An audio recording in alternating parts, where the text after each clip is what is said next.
don't sell yourself short, because we're being told constantly from the moment that we start medical school that we have to be better than everyone, that we're not good enough because of X, Y, and Z. And, just know your strengths and what you bring to the table.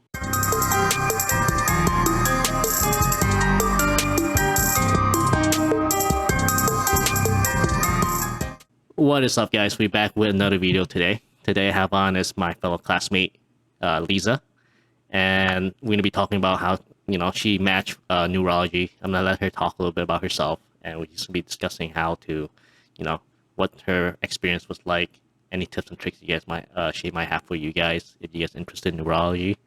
And yeah, you wanna just tell us a little bit about yourself, Lisa? Sure. So I'm Yelizaveta, but I go by Lisa or Liza for short. I just graduated from SGU, St. George's University, back in March, and I matched into neurology residency this March. Matched into neurology at Albany Medical Center, which is affiliated with Albany Medical College, and I'll be starting this July. Congrats. Thank you. And are you a US IMG or foreign? US IMG, I Okay. guess. Nice. Yeah. And so for neurology, you apply neurology, and I think you mentioned that you don't recommend applying, like dual applying for neurology. You want to tell us why? Yeah, I guess one thing that I encountered, because I did dual apply, is in a lot of my interviews, I did get questioned kind of, why neurology and why not this? So I dual applied in neurology and psychiatry. And I know a lot of people dual apply. Not saying, don't do it, but I do want to kind of warn you of some things that might come up if you do decide to dual apply. Some people dual apply neuro and IM. Some people do neuro and psych, which is what I did.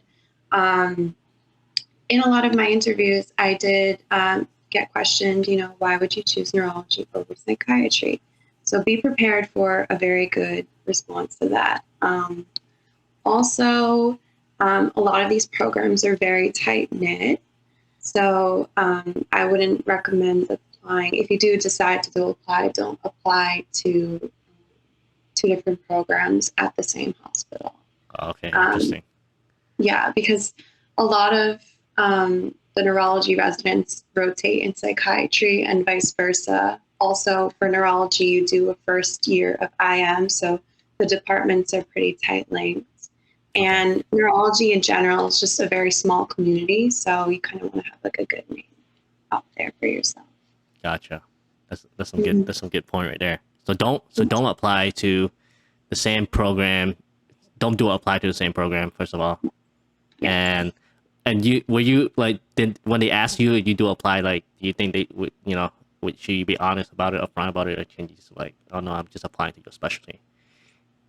I was asked actually a couple of times, and I was honest about it. I did like both equally, and I'm super happy that I ended up in neurology. I wouldn't have it any other way. But if you answer truthfully and honestly, and you just have a good reason for it, whatever that reason is, just as long as it's true to you, it comes off genuine, and people understand. Everyone dual applies, like it's super common, especially for IMGs.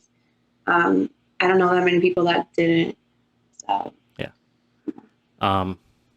yeah, that's interesting that you brought up that they actually asked you if you do apply or not, because I apply FM, so maybe that's a different case. But like, I don't think that ever came up at all when they asked me if it's like I was dual applying or not. So, but maybe for like more like special, like competitive specialty, they might ask. I should have asked this to like the other students too, if like they asked them if they were dual applying or not. So that's actually a good question to ask in the future, if the program specifically asks you or not. So that's good to know. You want to go through your, like, how do you make your program list? Like, pick which program you decide to apply to, like what resources you use. Sure. So I used Frida. to research programs and really just to get a basic gist of the programs. I was very particular about like what regions I wanted to stay in. I knew I wanted to be either in the Northeast, in South Florida or Florida in general, California or Texas, and Arizona. So it was kind of a narrow search. It wasn't that difficult to narrow down a couple of programs. And then I would just go on the program website for ones that I really was interested in. You know, obviously you don't have time to do this for every program you apply to, but if you do have time, try to read up about the program as much as you can. And yeah, for me, mostly it was based off of location and reputation. Sounds good. So you picked the location first, and then you kind of went through that. Oh, I want to stay in like Florida or like California, and you went to those locations, look for programs in that specific locations. Yeah. And you use mainly Frida. Do you use Residency Explorer at all, or Did I? mostly Frida? I think so. I don't remember if I used Residency Explorer. It sounds familiar, so I might have. Yeah. Well, my question is just because I tried both, and I'm just like, I thought Residency Explorer was just like way better than Frida. It just gave you way more information. So I'm just wondering why, you decide to choose Frida. I did use it. You did use I Residency used Explorer? it. I remember. Yeah, I did use it. It sounded familiar. Yeah, so I'm just wondering, maybe because like I didn't spend that much time with Frida, so maybe there was like, more in-depth stuff that you kept done with Frida. But so I'm just curious as to why people use Frida over Residency Explorer. So from what I remember, what was good about Residency Explorer is you can compare and contrast different programs. Right. You input your credentials, I guess, your scores, and see which ones you're most compatible with. With Frida, I think I just was able to get more information about the program itself. And they also give you contact information for the program directors, the coordinators. There's links to the website, and then just more specific details. Do they participate in only ERAS? Do they participate outside of the match? Also, it's good to have that contact information on hand for when October and November comes around and you really want an interview at that spot. You can reach out to them yourself. Gotcha. Mm-hmm. So how many programs did you apply to for Neuropsych? For both of them combined, I remember it was around 90. And then it was pretty much an even split between the two, I think. Okay. And then how many interviews do you get? So I was offered 20, but I did 18. Okay. Is that 20 for both of them, or? Yeah, for both of them. What was the split between that, do you know? I could tell you right now. I have to look it up. That's fine. You think it was like 50-50 or? I think at first I was getting a lot of neurology interviews, and then, the psychiatry ones kind of rolled around a little bit later, but let me count actually. It was 10. Nice. Neurology. Yeah, so actually. So it's like pretty close. 50. Yeah. That's excellent. Did you send any letter of like interest to like try and get more interviews, and did you find that to be beneficial at all, you think? Yeah, I did. So around October and November, I kind of did this at different times. I knew I could just, I guess, wait. Some people send out invitations a little bit later. I had one as late as January sent out to me. But it's good to kind of take it one step further and reach out yourself. So you could see the information on Frida that you would need. So you send an email, it's just kind of like a mass email, expressing your interest to a handful of programs that you really want to interview at. You look up the program director and the program coordinator. You address the program director first, and then you CC the program coordinator. And in that email, you express your interest. I'm really interested in your program. And then you give your, I think it's your AAMC ID number there. You put your step 1 and step 2 scores. Since there's no CS anymore, you put like OET pass. And and then your headshot and your CV, and you attach that to the email. Okay. And you send those out. I did get 2 from doing that. So. Nice. So see, this is something I'm learning just from talking to like other students stuff, because I didn't do any of those stuff, like sending letter of interest. How many do you send? Do you remember? I think it was under 10. It was Okay. ones that I really really wanted. So like 2 for 10. That's like a good 20% right there. So yeah, like sending letter of interest and then sending letter of intent to rank 2. So I didn't do any of that during my match, but you know, this is why I talk to other students. Like if I could go back now, I probably would do all of those things after talking to you guys. Yeah, it seems extra and it seems like you're doing a little too much, but it's never too much when you're looking for a job, you know? But you're right. You gotta do everything that you can, put in your 100 so you don't have any regrets later. That's excellent. And thank you for that tips for, including information to LOI too. And any extracurriculars or research that you did that you think kind of like bolstered your application for neurology? A lot of what was on my CV I had done in undergrad. So I was a very active cookie in undergrad. I did everything. I did research. I had an internship. I did a lot. I was a medical assistant twice over. So that really helped juice up my application because it was kind of recent. I went to undergrad and then went to medical school straight after. Yeah. So I think it still counts. And then during med school, I was a part of a neuroscience society on campus. And honestly, I wasn't super active, but what I had done, I was able to talk about and include.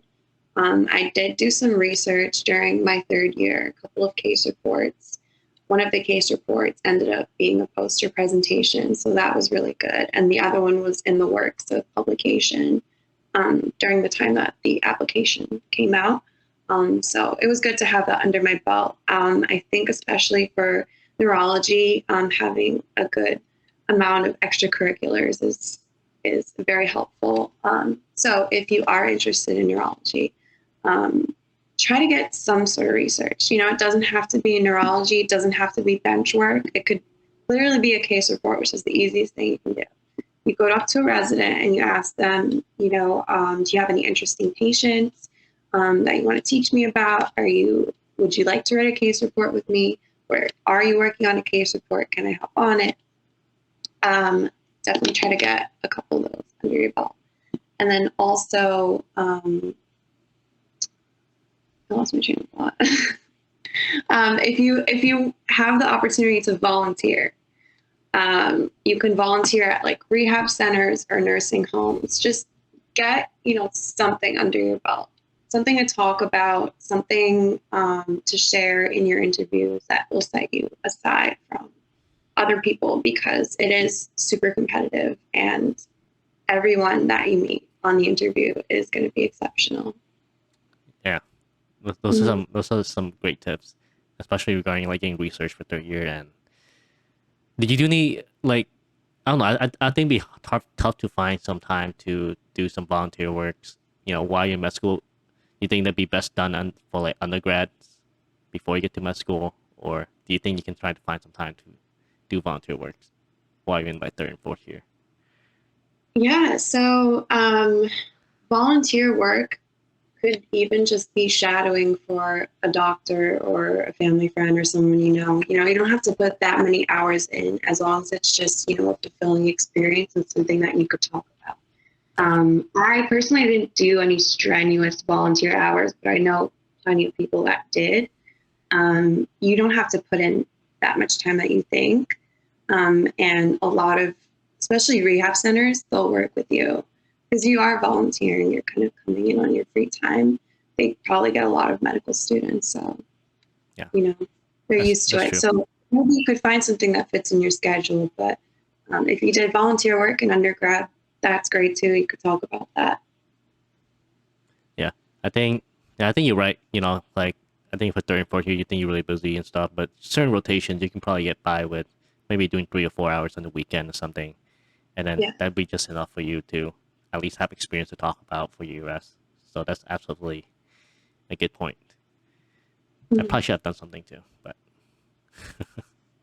that's okay. I didn't go into neurology. Did you do any Yeah, no, aways and audition rotations, and do you recommend them? 100%. Yeah. Yeah, I think it's super important for neurology. Um, I did one out of network away rotation that was, by out of network, I mean my school is affiliated with an X amount of hospitals. Right. And there is like a list floating around somewhere on Facebook. I'm not really sure. Talk to somebody about it. Somebody's got the list where it has every hospital that SGU is affiliated with and has students rotating at. Look into which hospitals have neurology residencies and do away rotations at those. All of my electives in fourth year were away. I didn't do a single one at where I did my course, and I did that for a reason. I only did my rotations in places that I would have wanted to match at, both neurology and psychiatry. I know a lot of people didn't do this, and that's fine. You don't necessarily have to, but I think in my case, it did help me make a lot of connections and get my name out there. So one of the programs saw, my work ethic firsthand and kind of who I am as a person. Also, with things kind of lightening up a little bit in terms of COVID, it might be that within the next few interview seasons, they'll transition into doing more in-person interviews. And what better way to kind of get an in-person interview than to do an audition elective? Excellent. Did you say you did an out of network rotations too? Yeah. How did you get that? Because I talked to everybody, and I know it must have been like a rigorous process to get paperwork approved and stuff. You like give us tips on how to get out of network rotations. Yeah. It's super tedious, but it's doable if you have the time. So research a couple of programs that you're interested in and find out who their like graduate medical education coordinator is. You email them and you express interest in doing an elective. You can also, some programs have, or I guess schools programs, have a catalog of different electives that they offer. You could say, oh, I'm interested in this particular elective, or I will just want any elective in neurology. And this goes for any specialty you want to apply to. And I remember that I had to write a letter of intent, which was super confusing at the time because I didn't really know what that meant, but you had to kind of express your interest in why you want to do that elective, what interests you about the hospital, the program, the school, and whatnot, what you want to get out of it. It's a lot of emailing back and forth and a lot of paperwork. There's also some paperwork that your school might require you to do to get that Right. out of network rotation. So it's kind of a pain, but it's worth it for sure. Was that for a neurology rotation that you did that for, or? Yeah. Yeah. Did you get an interview with them at all, or? I did. Nice. There you go. See, I asked everybody who I talked to, like, they know to do any of the out of network stuff, but like no one did it. And like, I tried doing it, but like a lot of the people I emailed, they were just like, oh yeah, we only take USMD or DO students, and it only can be done through VSAS, like the elective picking system. So I was like, okay, I'm just gonna give up and just stick with SGU affiliate hospital. So I think it's refreshing to see that you actually got one out of network. So that's excellent. Yeah. It took a lot of rejections. I'm not really? gonna lie. Called. There was one that I would call relentlessly every day, and I would just get voicemail every time.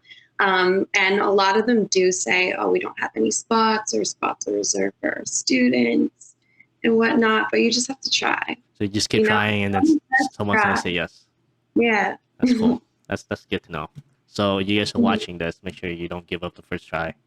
I think I only tried like 3 hospitals before I give up. So don't be like me. Be like Yelizaveta. Okay. That's awesome. One more thing about the out of rotation stuff. Like, do you need to buy like separate insurance at all, or like as long as you do the paperwork, like everything was gonna be covered and stuff? Okay, so there was like a malpractice insurance type of thing, but the school already had that done for me. Okay. It was something that I was not even aware of, to be honest. Like I Right. had to contact a bunch of people and figure out what it was. Okay. But I guess it really depends on, where you go. Yeah, I think it means. I mean, I think the school should do for you as long as you do the paperwork. So I'm just making sure that that was the Hmm. case for you. So as long as you did your paperwork, you didn't really have to do anything else. Yeah. Okay, sounds good. All right. And what was the hardest part for you of the application process? You know, applying and interviewing. The most challenging part for me was the interviewing process, out of the whole application process, because it is very tiring. You do get asked some difficult questions, but it can be very fun. Me personally, I always felt very awkward, on camera, talking to a camera. So it was difficult for me to kind of get over that. But everybody handles that in a different way. Um, and after a couple of them, I got, more comfortable with it. But it can be exhausting, regardless of how many interviews you get, the preparation that goes into it and, researching the program itself. Sometimes the details can get a little muddled in between, from this program to the next program. So you have to really kind of prepare before. And, a piece of advice I would give with that is after every interview, do not, go straight away into writing emails and looking over your notes and, kind of just put it aside and do something to kind of de-stress and decompress. I Sounds like to go good. to the gym. So I went to the gym. Do that to kind of ease the stress and exhaustion from interviews. Excellent. Yeah. Yeah. I think interviewing. It was for me. I was getting like super tired. Like I think halfway through the interview season, it's like felt like I was saying the same stuff every single time. Felt like I was just like trying to pretend to be interested like the whole time. It started getting really tough. You start feeling that fatigue setting in for sure. Yeah. Any Yeah. advice for students, who want to match into neurology, who want to do neurology, and like to increase the success of coming from SGU and like being a Caribbean medical school graduate? Um, Make connections. That's my number one piece of advice. Um, I do recommend you join the American Academy of Neurology and go to one of their conferences, depending on where you're at right now and what place. I know if you're in fourth year or third year right now, you might have missed it because it was back in April. They started doing it in person. So you can get a free ticket, by the way, for being a student Oh, nice. to the conference. Yeah, Is it's that just amazing. is that just for neurology? Is that for like every conference? Do you think? You could do that for, any Oh, conference, I really? You get a think. free Yeah, ticket as a they might student? offer free tickets. Oh, Yeah. I didn't know that. My membership was free. My ticket was virtual when I did it. So it's not really that beneficial, but if you can go in person, make connections, introduce yourself, express your interests, try to find people that are working and have practices in where you would like to eventually settle down. And same thing with your away rotations. Get your name out there in that hospital. Shake hands with whoever you come across. If it's even if it's an attending that's on a different service. If you're, for instance, doing inpatient neurology and you meet a multiple sclerosis attending, shake hands with them, get to know them, introduce yourself, really network because it's a tight knit community. And once your name is out there, it's out there and people know who you are. Yeah. I saw the same faces in all of my interviews. Like that's how Oh, interesting. tight it is. Yeah. Wow. Yeah, that's a good point because I actually got my one of my interview came from my cardiology rotation where we were rounding with my cardiologist and we ran to the program director at the family medicine. And then the Mhm. cardiologist one was like, "Oh, hey, like Tim's applying FM. You should like give him a call." So then, like a few days later, I got an interview from that program. So I think That's you're right. Yeah, awesome. definitely. Whatever rotation you're on, say hi to everybody. Be nice to everyone. You don't know who's gonna Mhm. help you out. So Yeah, exactly. That's a great example of that. very cool. Uh, Anything you would do differently? You can go back. Um,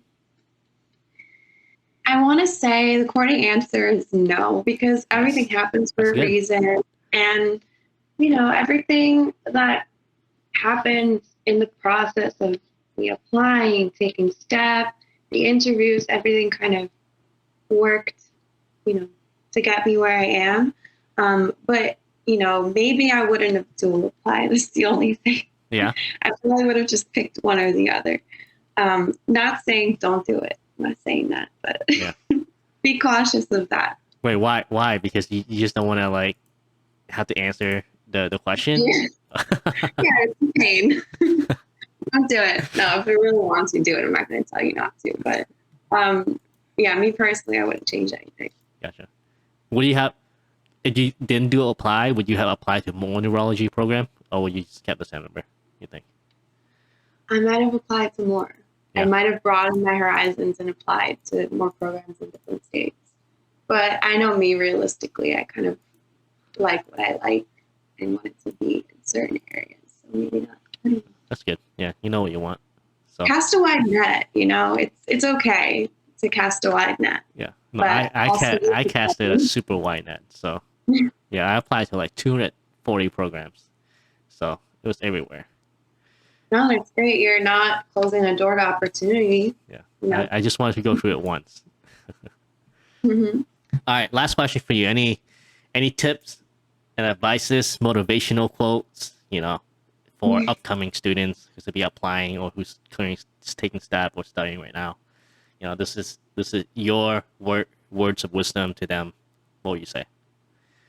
Don't sell yourself short, because we're being told constantly from the moment that we start medical school that we have to be better than everyone, that we're not good enough because of X, Y, and Z.